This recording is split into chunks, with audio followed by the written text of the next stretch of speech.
Financial leadership is changing. CFOs no longer record history. They make history. This podcast will help you become a better leader, strategic thinker, and digital visionary. Welcome to Secrets of Rockstar CFOs, the ultimate podcast for chief financial officers. Follow along as Jack McCullough engages in exciting chats with accomplished CFOs, learning how they overcame obstacles and positioned their companies for the future. Here's your host, Jack McCullough.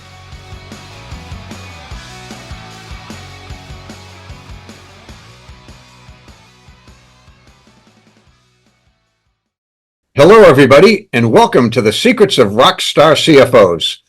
I'm your host, Jack McCullough. You can follow us online at rockstarcfos.com. Let's rock. We have a really good guest today, a fantastic guest, as a matter of fact. I'm understating. Eric Kutcher is the CFO and senior partner from a little boutique consulting firm called McKinsey. Eric, welcome to the Secrets of Rockstar CFOs. Jack, it's great to be here. Although with that title, I'm not sure I'm deserving yet. I'm sure you are. So, I know McKinsey's a household name, at least in the households of the people likely to be listening to this podcast. But maybe you can give, just the 10,000-foot overview. Sure. McKinsey's an institution, actually a firm that acts as a private partnership that's been around for just under 100 years. And in many ways, we consider ourselves to be the advisors and kind of partners of world-leading institutions. And with those institutions comes their leaders, and helping them kind of do everything from paint a vision for where those organizations can go to how do we enable that to actually happen. So kind of setting that bold ambition and then achieving it. And that's where we spend most of our time. And it's true for governments, it's true for private sector, it's true for some NGOs, and the combination of those collectively, I think we hope delivers impact that betters the world. Okay, well, that's certainly an awesome mission. So, and how long have you worked at McKinsey? Oh, believe it or not, I'm coming up on 27 years, which I really don't quite understand, given I don't think of myself as that old yet, but it's been 27 years this September. Well, you started when you were 6, so you're only 33, right? That must have been the secret to it, right? Yeah, you're a prodigious young man at 6. So anyway, joking about that, but I always like to know, where did you grow up, Eric? So I was born in New York. I think technically it was in the Bronx. I spent the first few years of my life in Westchester after that. And then I spent most of my life in Connecticut and was on the East Coast till 12 years ago, where rather unexpectedly and a bit unwantingly ended up moving to California with the family. And it's been a great ride ever since.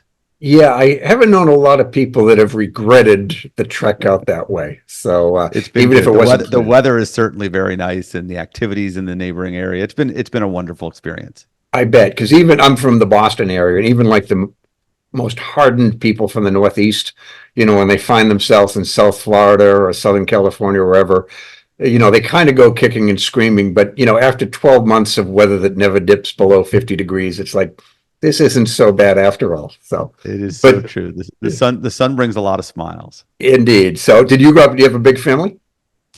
So I was the oldest of 4 kids. Okay. So I've got a sister who's 2 years younger than me, a brother who's 6 years younger, and another sister who's just about 12 years younger. We grew up, for all intents and purposes, in Connecticut.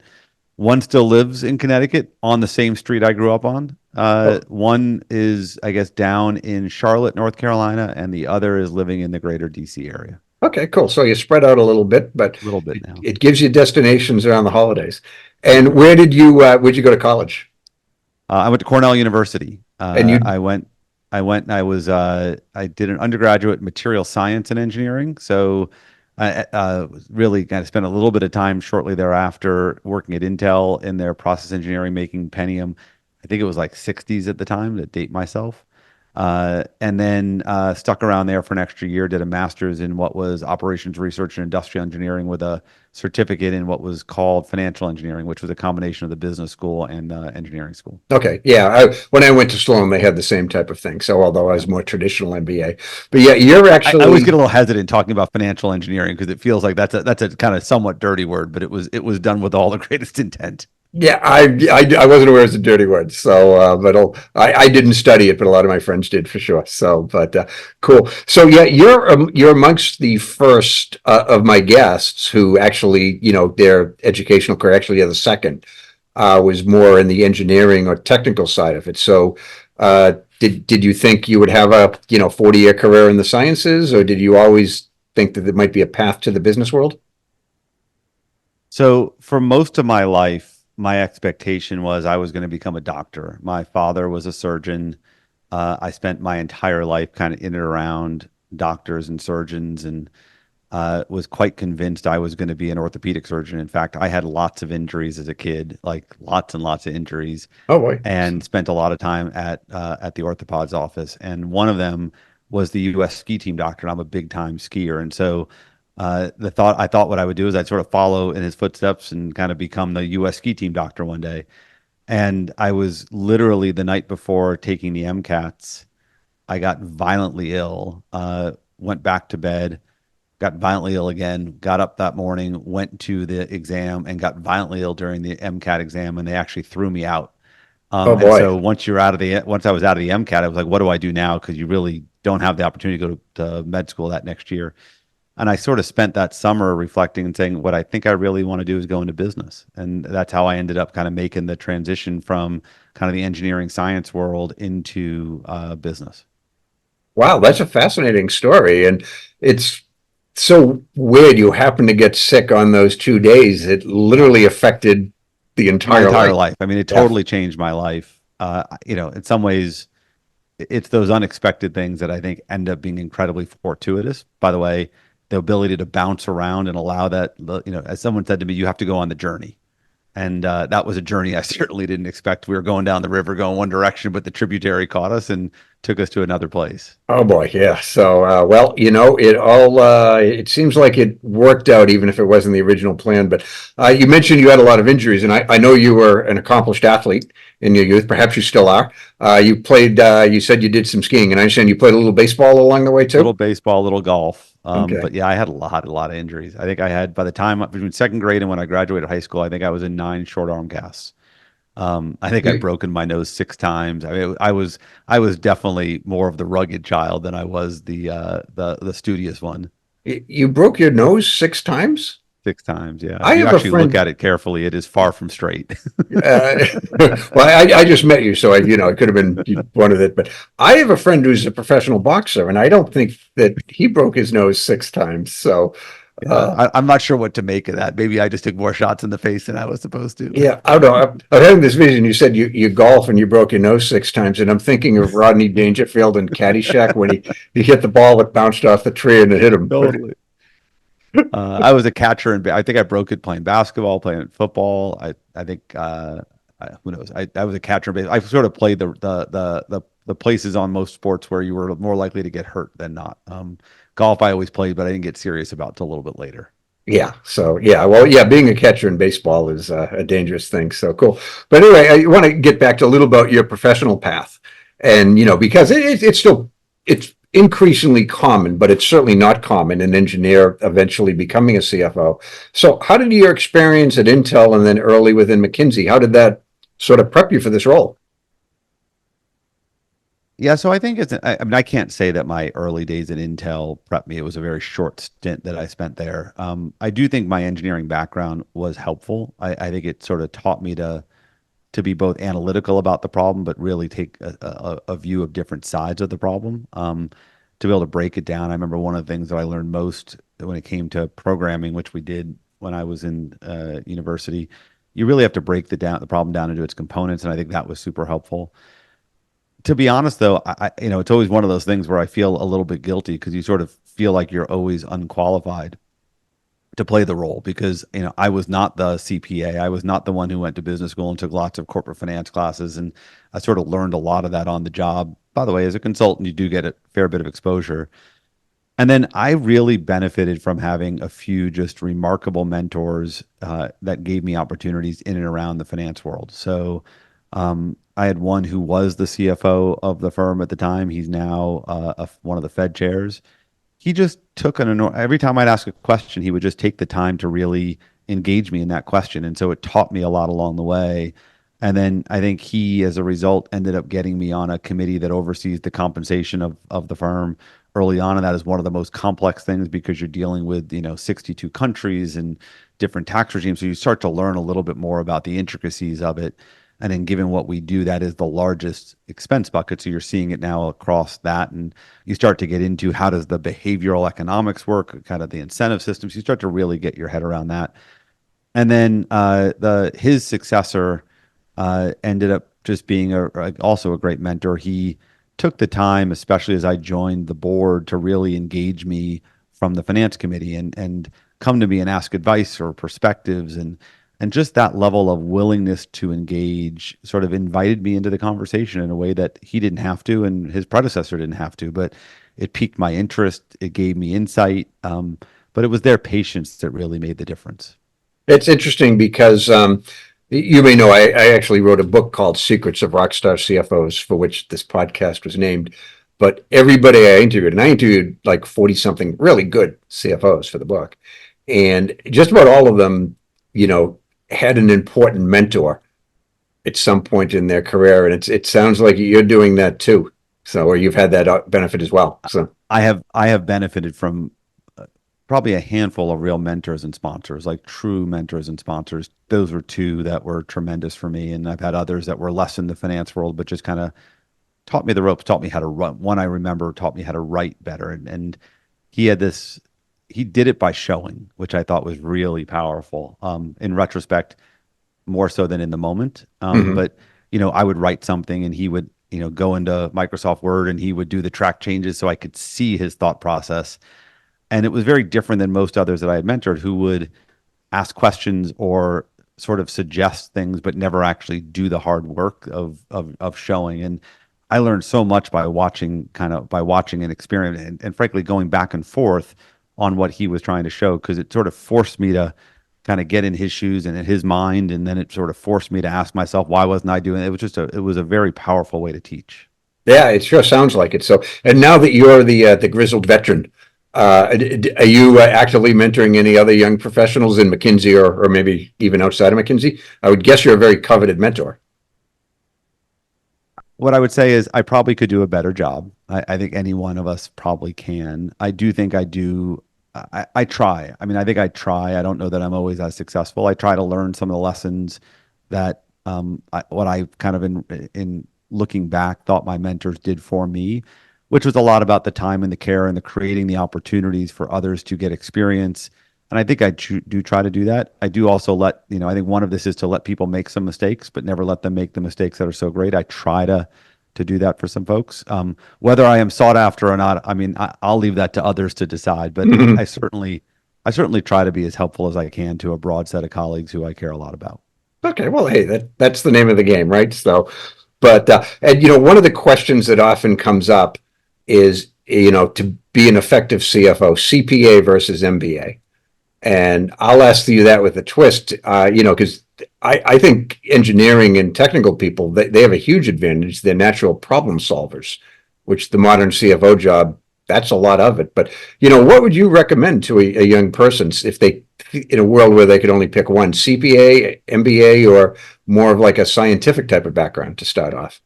Yeah, so it's completely unfair for me to comment on CPA or MBA because I have neither, right? So I have both. Between the two of us, at some level, I have to choose C because it would be wrong for me to choose A or B given I didn't go down that path. What I loved about my scientific background and my engineering background is you talked about this. You have a natural orientation to problem solve, right? It is a little bit what an engineer does, as I kind of started with earlier, and I think that forces me to ask a series of questions that I wouldn't ordinarily ask.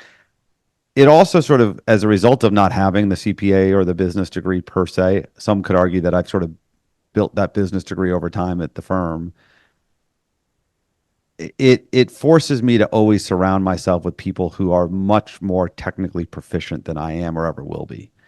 And I'm sure I drive many of my team crazy because I am constantly asking questions or trying to understand kind of a component that I may not be as educated on, but I've now begun to get a bit of comfort around. And in doing so, I think what that has enabled me to do is to push them to think a little bit outside the box. It pushes them to say, well, yeah, I get that's how I was always taught to think about it, but why do I think about it that way? Or is there another way to think about it? Or why can't we look at the solution in this space?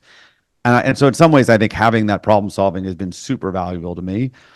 It has also kept me personally a little bit outside of my comfort zone because I've always felt, am I, adequately trained to be in the role that I'm in? And I'm sure there's plenty of my partners that would say no. But I think on balance, I've gotten most of those components, but it forces me to always lead and ask with more questions than I might have done in an area that I had more expertise. Yeah, I mean, someone told me at a young age that the second best question a person can ask is why, Yeah. because it clarifies and you understand why you're doing. But the best question, and it's an engineering type of question, is why not? Yeah. Because it opens up possibilities. Why can't we, why do we have to do it the old school way? And I'm guessing, even if you never thought of it explicitly like that, I bet you sort of have that side to you. It is, I mean, Jack, it really, really, really resonates. I'm thinking back to different times in my own leadership journey where I've asked the question of why not, right? And the the willingness to open the aperture as a result of that question is way more even than the other question of why. But it really is quite powerful to see what happens when you challenge someone to say, well, okay, why can't we do this? Yeah. Right? Because they have to kind of open their own mind to say, okay, is there really a reason we can't do that or not? Right. And I think also times when I've been asked why not, it sort of forces me to open the aperture. So I think it is I love this notion. I love it as an opening question, Yeah. from at least from a kind of problem solving perspective. It makes a lot of sense. So a lot of it, and I want to talk a little bit about modern CFOs and modern financial leadership. And a lot of your own research, I've noticed, focuses on the role of technology and, how empowering it is for financial leaders, in terms of sustainable, inclusive growth. But why don't you talk a little about how technology is really changing the game? Yeah. So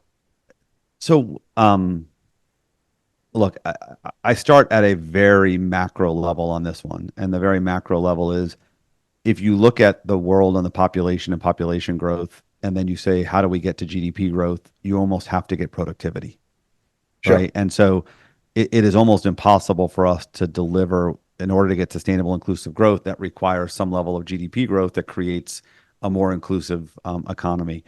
You can't do that without technology. So that is the first, because we can't get productivity without technology, in my humble view. And I think some of what we have gotten in the past with earlier incarnations or iterations of technology have been do more with less, but not necessarily as best we could. I actually am quite positive on the way we will use AI, and I think that is the broader definition of AI, not the narrower one. I have been amazed to see already things that you can do with technology that you couldn't do before. And yeah, there are things which are pure productivity, right? You can scan expense reports and check for, audits and signals that kind of lead to areas where people might not be properly expensing things. And that's great, but it's not actually changing business. I think of the insight you get out of some of the AI around, can I predict where we are likely to see, a shortfall in our particular kind of, the work we're doing with clients, or be able to better predict where we are likely to be able to introduce a client or serve a client on a particular topic. And the ability to use that information, I think, really is game changing, quite game changing. Even things like, being able to look and say, what are competitors really doing? It's hard to be able to do that, but by pulling together out of some of the generative AI, you can synthesize very quickly what analysts are saying, what are coming out of the 10Qs, 10Ks. What are some of the differences that different organizations are pursuing or are talking about? And what does that mean I should be thinking about? I think that is way more prevalent and possible today. And so it's not just that you are getting more productive, you are actually getting to better outcomes faster. And I think that's where technology plays. But it's not always a straight line, and it's not always easy, right? I think one of the things Sure. about technology that is hard, and I've now lived this a little bit with an ERP transition, it is way more difficult and takes way more investment to get that technology embedded. And by the way, it takes longer, and the change is even slower than we might like. And so my own my own belief is it's a long game to get there, but the reward is certainly there. And I think it's only going to accelerate now as some of the technologies will be easier to deploy given the foundations we've already had. Yeah, interesting. And you started off that by saying you were, basically positive on AI, and I think a lot of people are, but CFOs more than other people I talk to have more skepticism, and it's legitimate. It's around cybersecurity and data privacy, and even some biases that Gen AI, particularly recently, has been proven to show. So how do you feel about that? Do you think these are cybersecurity, data privacy, how do we get comfortable around that as CFOs who are, the stewards of information and other things? Yeah, so I would personally separate this on two dimensions. And one is anytime you are doing more and more with technology and with data, you have more issues that you have to work your way through, right? And Sure. those issues are exactly the ones you are worried about security and you're worried about privacy, and therefore what can I do and what can't I do? And that I think those are, but that is more to do with any kind of evolution of technology and just things you have to be work because there is no such thing as a free lunch. All of these things come with downsides. I think the reason you get more skepticism out of CFOs is way more of these projects yield nothing, or they're more experiments and they are actually trying to drive the productivity, or they have measurable outcomes. And we've lived with decades of promise of, business case that is going to yield to an outcome that has not yielded. And so I said this in another forum where someone said, is it going to be basically, I can't remember the exact question, is it going to be a net plus or a net minus, right, investment or a return? And I said, in the short run, it's 100% going to be an investment, right? Because Sure. we're going to have way more failures on some of this new technology than we are going to have successes. And even those successes will take longer to scale to get there than we would like. But in the medium to long term, and that's not a very long time necessarily, I think it'll be a total net positive. So, this question of why do CFOs get their, the hair on the back of their necks standing up a little bit, it's because they have decades of experience of no return investment. Right. Yeah, that makes sense. And you want them to be skeptical. You 100% want those CFOs to say, I don't buy it. Because there is a lot of wish in some of these business cases, but I think we will start to see more good results out of this than we have in the past. Yeah, it's interesting. And anytime there's been a technological innovation of any sort, really, there's always been skepticism, and there's, people who look on the downside, but it's all anytime in any information technology evolution thing, it's always been for the better. I remember, I'm old enough to remember when PCs first, went mainstream, the Radio Shack Tandy, and none of us are going to have jobs anymore because computers are going to do everything. And in fact, I out of high school, I decided to major in accounting, and everybody told me that was a mistake, that there'd be no accountants in 10 years because computers can do accounting better than people. Couldn't have been more wrong.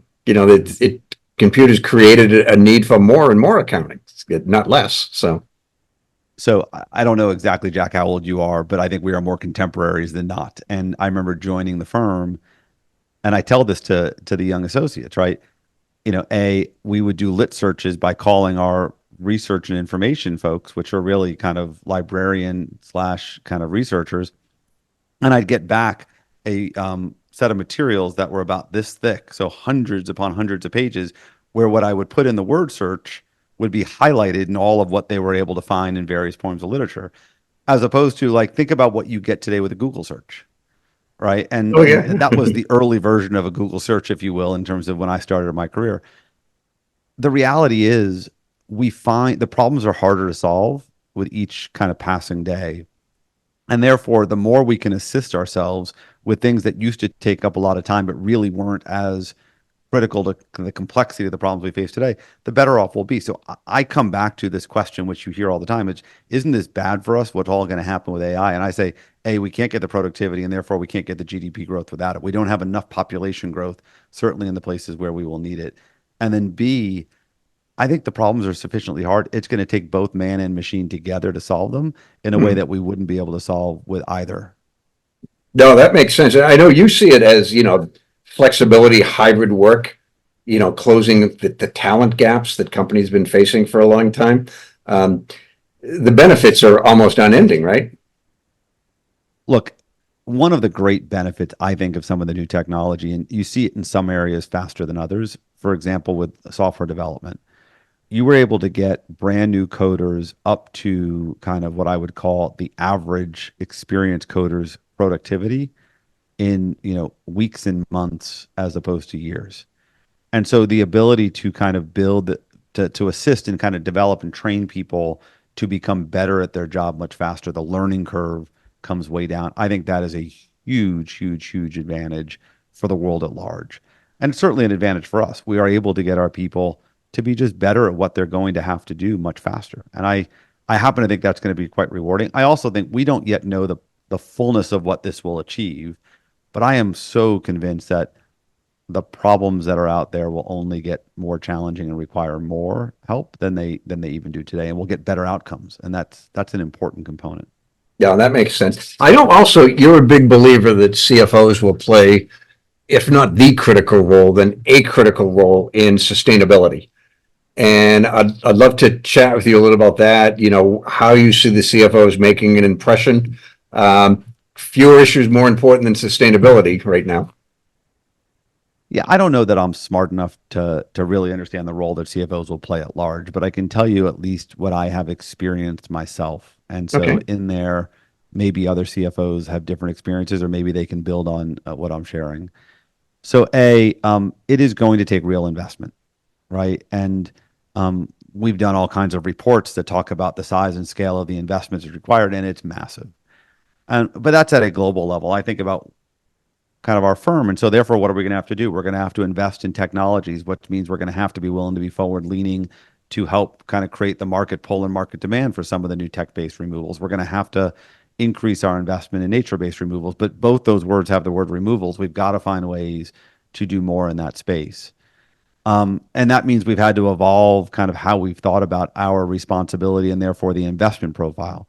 Then you, of course, not only do you have to think about how are we going to spend and invest and kind of signal the market and kind of buy into the market, which, we have teams working on, but, it's all new. So it requires real time to invest. I was on a call, I think at 6 a.m. this morning on this. Then you get into the other side of it, which is how do you pay for it? Right. And so one of the things that I think I'm allowed to talk about, if I'm not, I'm sure I'll get blamed later, but we introduced a carbon tax, right? And because I couldn't figure out how do you can't just add more and more costs all the time. You have to find a way to change behavior. And part of the way you'll change carbon consumption, right, is you actually get people to consume less, and then you've got to figure out how to pay for what you haven't consumed through those removals. And so we created a carbon tax. I think we put it in place 2 years ago, right? And just kind of the process of doing that is something that was pretty material for us to kind of navigate to get some buy-in around. It wasn't 100%, I would say, celebrated. I think there are some people that would say no, and the rubber really, hit the road when all of a sudden people are like, wait a minute, I can't afford to take this trip or do this event because with the carbon tax, it becomes more than I have in my budget. So they have to start rethinking, well, maybe I can't do it in that location. So you get into this kind of world of it does force change, and it isn't always the popular change, but I think it is one that kind of helps us move forward, not just in the short run, but as we kind of set these goals and pathways to achieve them over the next kind of 3 to 10 years. Yeah, one of the first guests I had was the CFO of AstraZeneca. And, they take sustainability and, the responsibility for a corporation to be, embrace it and lead it very seriously. And, she explained they just measure everything. It's one more thing they have to measure. And, maybe it was a little difficult when they started doing it, but now it's something, it's sort of an accepted everyday business practice that every decision they make, they think about the impact that it has on the environment. I'm guessing McKinsey probably has a similar philosophy. We do, for better or worse. The majority of our carbon usage is really in travel, right? We obviously have a bit in office buildings, but that is materially less than what we do as we travel, right? And travel has more than anything else. Air travel is probably the biggest component of that. And so we are measuring that, by the way. We provide scorecards to how we're doing at a regional level, at an office level, even as a client service team, just so they get a better sense of, hey, how are they adding and contributing to kind of the solution that we're trying to do on behalf of kind of society at large and our commitments to it. Okay, good for you. So cool. I want to get back to a little bit on your philosophy. You mentioned the importance of mentors you've had, and your efforts to mentor people. And I'm sure you're better than you let on. Your modesty is admirable. But what is your philosophy on building a world-class team? Like, how do you? I'm sure you've got a great finance and accounting team and other groups that report into you. But how do you, attract, retain, motivate? What's your secrets? Yes. So I'll talk about secrets and I'll talk about mistakes, Okay. right? I don't know that I have, by the way, I'm not sure I have secrets. I will have the things that I think about on the positive. A lot of that is you do have to constantly assess talent and making sure that they are getting the right types of support and kind of opportunities. I spend a lot of time making sure they get visibility, that they are celebrated for the work that they are doing, that they are getting to present the types of work they are doing, and that they are engaged in with a broader set of stakeholders on that, doing it in a way that hopefully sets them up for success. And so taking the time to help them think about what they can say, what they, how to, and then I really spend a lot of time getting ready for those meetings or the problem solving, leading to make sure that the solutions that have been well thought through. So it's a lot of kind of in that moment of challenge and to get to a better answer.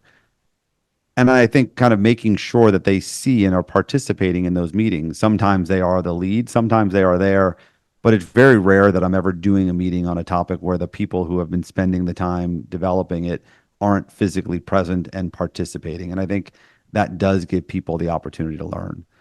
The other thing I'm constantly thinking about is how does the organization shift, which could be a combination of moving different things to different people to give them more opportunity, or frankly, moving people around an organization so that we get a broader visibility across the different skill sets so that they are developing and it's like going to the gym. You don't just work one muscle group. You've got to work different along the way. And so being thoughtful about that in time. And I've done a couple of reorganizations of my group.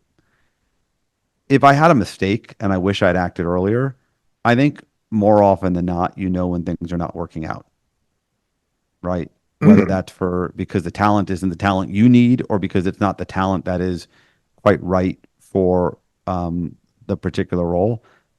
It's hard to move people out. Right? Yes, emotionally and every other way, it's right? Emotionally hard. You feel badly about it. But I definitely let a couple of situations go on too long, which I think was harmful to the organization. And it made the eventual decision that much more difficult because it felt like there was no rhyme or reason in that moment to make that type of change.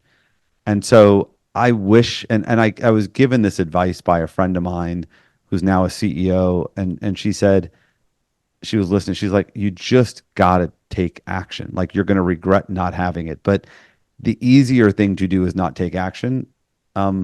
The better thing to do for both sides, the organization and the individual, is to take action sooner. And I think that's probably the number one thing that I didn't do and didn't do well. And it took me too long. Yeah. And it's funny. It's the right thing to do by the company. But what I learned, and I've made similar mistakes, is that, Eric, is you're not actually doing the employee any great favor either, right? By delaying it, they perhaps have the same sense you do, or that there's some self-doubt there, and you're just kind of delaying the agony a little bit. Sometimes it's just the best thing for everybody to be decisive.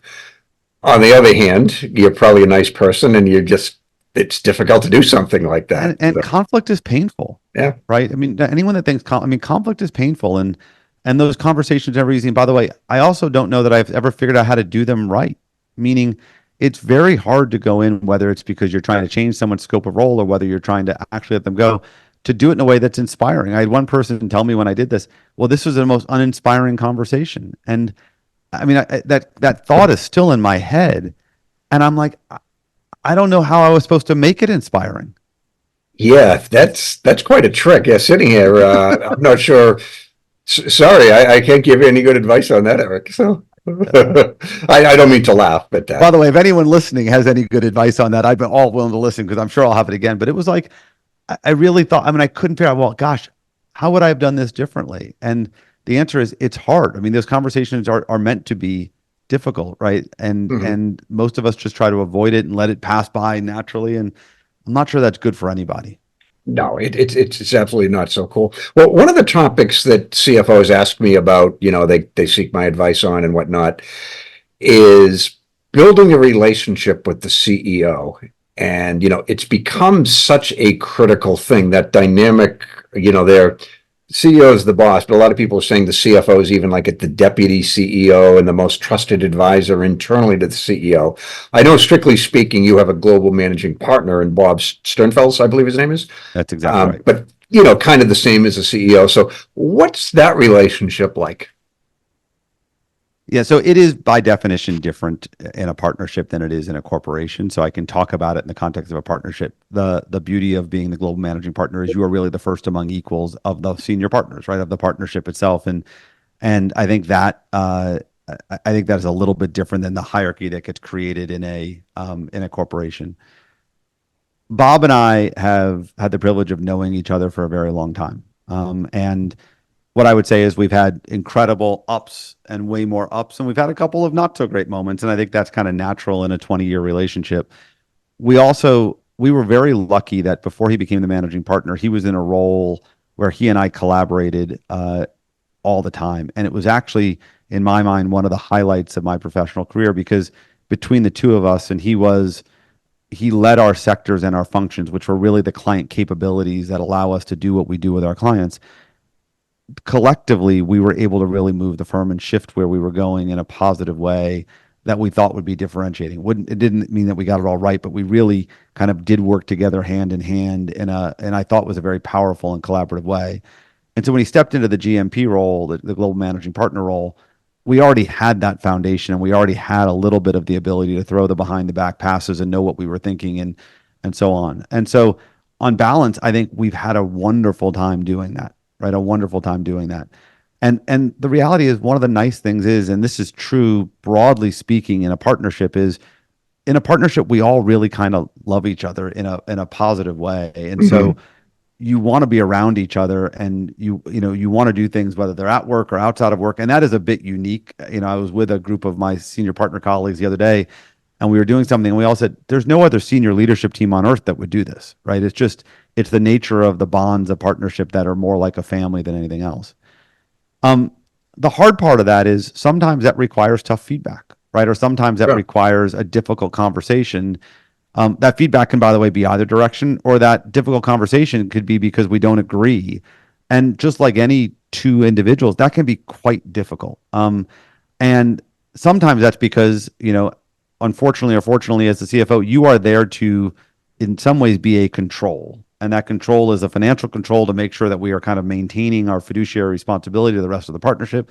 On the other hand, there's a desire to be investing kind of beyond kind of the short term. And so how do you balance that? And that leads to some tough conversations. And I think what has allowed us to have those tough conversations is the foundation of trust and partnership that we've had for 20 years. And the fact that we've been through the lows together, and we've had some real lows, not just between us, because we've actually done pretty well, but we've gone through, as I think he would call it, the foxhole, right? We've been in the foxhole together in a few situations. And so as a result, we kind of, the grit and kind of getting dirty and bloody and all of that, you really do form an ability to work together that you can't just do on paper. And I think that's been a powerful component of how we partner. That's a great answer. So cool. And it's such a critical one. So I want to shift gears a little bit and talk a little about McKinsey's gender research. And, I know you have a partnership with Lean In. And can you tell us a little about that? Sure, I can. Although I was much more engaged in that early on. I had just moved, so it was almost 12 years ago. It was probably 11 years ago that we started the conversation with Lean In, and we had invited Sheryl Sandberg to join us at our global partner meeting, which we were doing in San Francisco. And we had sort of, she was obviously still at Facebook at the time and was Lean In. I think she had, the Lean In circles were really starting to catch on. And one of the things that we believed is a strategic question and obligation of corporations is if you're searching for the best talent in the world, how do you not create an environment where there's no question women have the probability of getting a distinctive woman or a distinctive man is the same as a percent of the population. And so if you're off on one side, you by definition don't have the best talent. And so we agreed at that time that we would combine forces and try to do research, not knowing if this was going to be a 1-year partnership or now it's what I think it's 11 years or 10 years in the making. And it started by saying, okay, how do we kind of do the research? And, it was, can we go get a bunch of individual companies to do two things? Can they go through and kind of fill out a bunch of data just so we have a baseline, right? And the baseline would basically be how many, if you thought about women across the funnel of leadership versus men across that same funnel, how different does it look? And then what are some of the behaviors or perceptions that may advance us forward or not? And I think one of the things, and I think it was in the second year that we did this, it was one of those moments where we made, like literally microscopic progress, by the way, in retrospect, not surprising given the complexity of the issue. And I think Cheryl stood up at the Wall Street Journal and said, at the rate we are going, we will be able to, go back and forth. I can't remember if it was the moon or around the sun or whatever it was, some ridiculous number of times before we will ever get to anything that resembles equity. And so that was a big part of the kind of what happened. That research is still going on, and that there are pockets of progress, but frankly, not nearly enough. And I don't think it's for lack of effort and visibility. I think it is a difficult issue, and I think it is one that will take time to work its way through, no matter how many of us take all the right steps along the way. No, that makes a lot of sense. And I know McKinsey by reputation, and also just from, my people I know that work there, it's a very, women-friendly type of environment. So how do you take what you've learned and the best practices you've developed to, help create an environment to help women succeed in the workplace within and outside the firm as well? Yeah, so I was lucky enough to win an award a number of years ago as a sponsor of women. And when I received the award, I was sort of asked when it was given to me, kind of, why do you do this? And I said something that I have truly meant for a long time. I wish I could say I was selfless and did it for all the right reasons. In many ways, I did it because I am selfish. And the reality is, I think our women, in many cases, are better than our men. And so by surrounding myself by a better team and a better team of women, often, I think we do a better job with our clients. We do a better job. And so it is a bit selfless or selfish in that it actually makes me better, and it makes me certainly achieve more than I think I would have achieved if I didn't do it. And there was evidence of that. There was a piece of work that we did. I'm sure I'm not allowed to talk about this, but let's go for it anyway. Yeah, we can edit it out if someone finds out about it. So we did that. We do, there's a certain tenure at the firm when it was the first time you got feedback from clients, and you would do it ahead of a development program, a training program that you'd go to.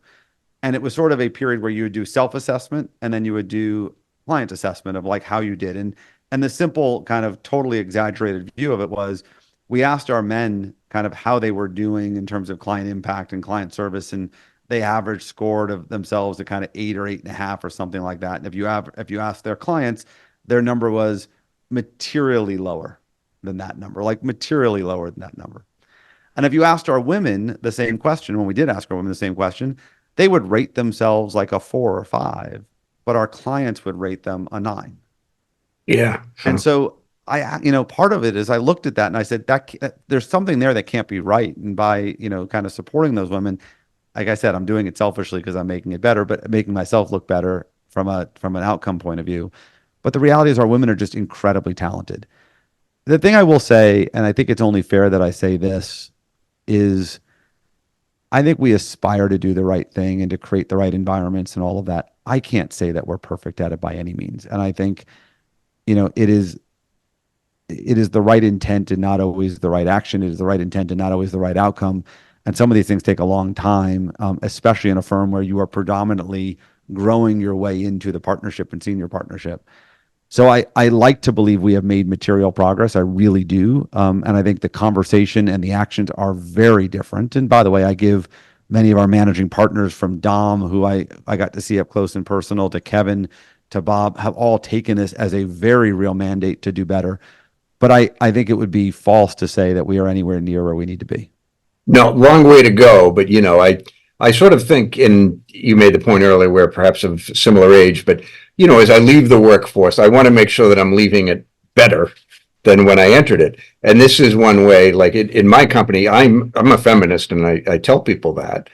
I don't think any of the women I work with would say it as blatantly as I do, but I just see, like, so many really talented CFOs, and I do wonder why only 14% or whatever it is, the Fortune 500 has a female CFO, because we have 1,000 female members, and they're all talented, dedicated, great at their jobs, and good people too. So, and I've been lucky enough to get to work with a number of women CFOs, and I think they are spectacularly talented. So you're 100% right. I don't know the answer to the question of why. yeah, we'll get there, and I think we've made some progress, and the next generation will do better and better and better. So, but I want to talk to you. I was reading something about your background, and it's impressive. And I found at least 3 boards that you're involved with: the Silicon Valley Leadership Group, you're on the board over at Cornell, and then the Hoover Institution at Stanford. So, what inspired you to take active roles in boards? And I also, want to understand how you do all of this. You've got a very important job, and, family, and 3 volunteer boards. So how do you juggle all of these things?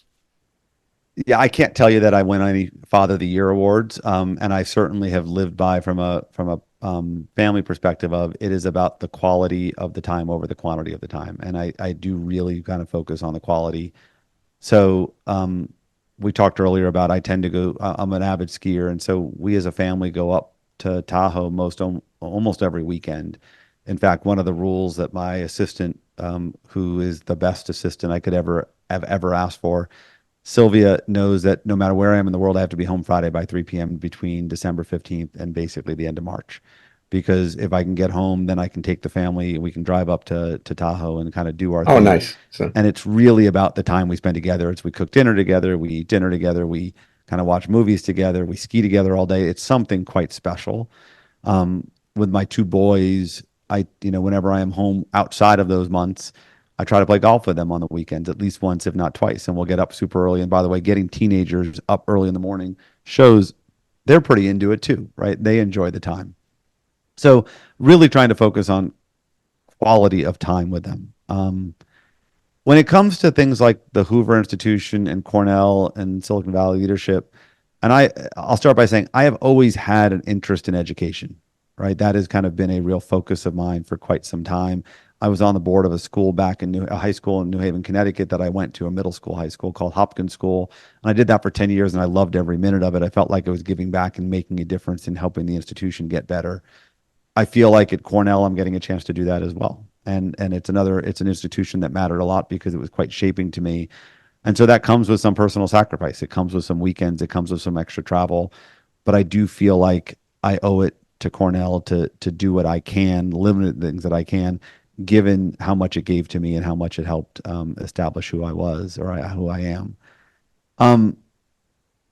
The Silicon Valley Leadership Group is giving back in a different way. It is giving back to the community and thinking about how we collectively as business leaders can shape kind of our area and the government and legislate around us to make sure we are developing and creating and solving the problems that require the intersection of business and government and NGOs to come together to do. And then the Hoover Institution, in all fairness, I've been on for a very short time. I just think the Hoover Institution has stood for the right things. And in this moment where you have to think about kind of the role of democracy in the world and upholding that, combined with, I would argue, the restorement of trust in kind of the great institutions of the world and particularly of the U.S., I think Hoover is remarkably well positioned to do that. I think we are incredibly lucky to have Secretary Rice as kind of our CEO. And frankly, I've just always been so amazed by her leadership that it was a privilege to be able to join and get connected and give back to it. And then lastly, again, selfishly, I can't tell you how much I learn from the Hoover Institution, right? The resources there that I have the ability to learn from, because it's some of the smartest fellows and senior fellows in the world, academics in the world, coming together to solve real problems and do the research in a fact-based way on the real problems that face us. I think that's just worth giving back to. And so all of those things come at some level of personal sacrifice because they're time, and they're time away from family and time away from work. But on balance, they seem like very high ROI investments in terms of giving back. Well, good for you. That's very admirable. So now, having heard all those things, and I think they're great, and it's huge market group. There's one thing I found troubling about your background.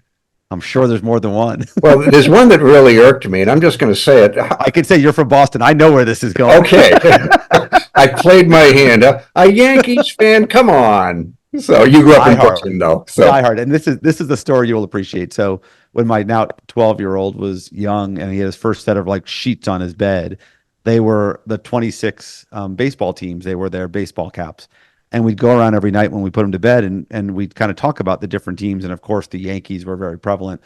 But every time we got to the Red Sox, he would say, "And these are the bad Sox," because that's what I had taught him. the bad. I somehow have never heard that before. So, well, because this is a family podcast, I can't share the things that Bostonians used to say about the Yankees. I grew up getting beat by the Yankees every single year of my childhood. It seemed like, it's for the last 20 years or so that the two franchises have received somewhat parity. In fact, we may have more total World Series this century. I'm not exactly sure, but the Sox have 4, the Yankees have 3, something like that. So this century, yeah, I think the Red Sox may very well have more. Yeah, we had 4 like in a 10-year period, but now the team that doesn't seem like the owners. You're in a rebuilding phase perpetually. Yeah, we're the Minnesota Twins. Who knew? But anyway, Eric, this has been a lot of fun. But I always like to conclude by having CFOs who had a great run as you have. What's some advice you can give for the next generation of CFOs? I think we've covered a lot of the things that I would say are really important. So one, investing in the team. By the way, investing in the team and getting the right team in place, because no matter how good you are as a CFO, you can't have all the answers, and making sure you've got a team that can really be thoughtful is kind of the first and foremost. I think the second is I loved your frame of this question, why not? Right? And really kind of pushing to open the aperture. I think you can do that way more. The third is I do think a big part of my role is looking around corners, right? It's very easy to get focused on the thing that is right in front of you. But the reality is it's the thing that you don't see that's around the corner that is the thing that is most likely to be the curveball that's hard to hit. And I think part of my job is to actually do my best to look around those corners and think about what are those things or what could they be, and are we prepared to handle them? And so I probably spend more time doing that and kind of integrating the parts than anything else. And so take the time to really make sure you can see around the corner. And I guess the last is this notion of the investment in your connections with the rest of your leadership team, not just the folks in finance, but whether it's in our case, the GMP or the various other folks that are in my partners and are in various leaders, like that investment to build the trust and kind of feel like you're working together, help you get through the tense moments, and there will be tense moments for sure. Cool. Okay, that's great advice. Well, Eric, I know you're super busy, so really grateful for this, and I know the listener's going to love it. I just love to give you the final word before we sign off for the day. Look, as I said at the beginning of this, I don't know that I deserve to be in the Rockstar category, but it's a real privilege to be here. It was awesome, Jack, to get a chance to just chat, and you made me think and reflect, and I enjoy that. So just a huge thanks, and it's a real honor to be able to play the role on behalf of my partners, and so it's something I've appreciated, and I thank them for giving me the chance to do that. Thank you for listening to this episode. To continue your exploration of this role that focuses on strategy, leadership, finance, and technology, listen to more episodes of the show at rockstarcfos.com. Join this revolution, episode by episode. Push yourself to achieve great things and unlock the best opportunities available to you. CFOs are creating a legacy, and it's time for you to leave your own unique imprint on the world today. That's all for now. See you on the next one.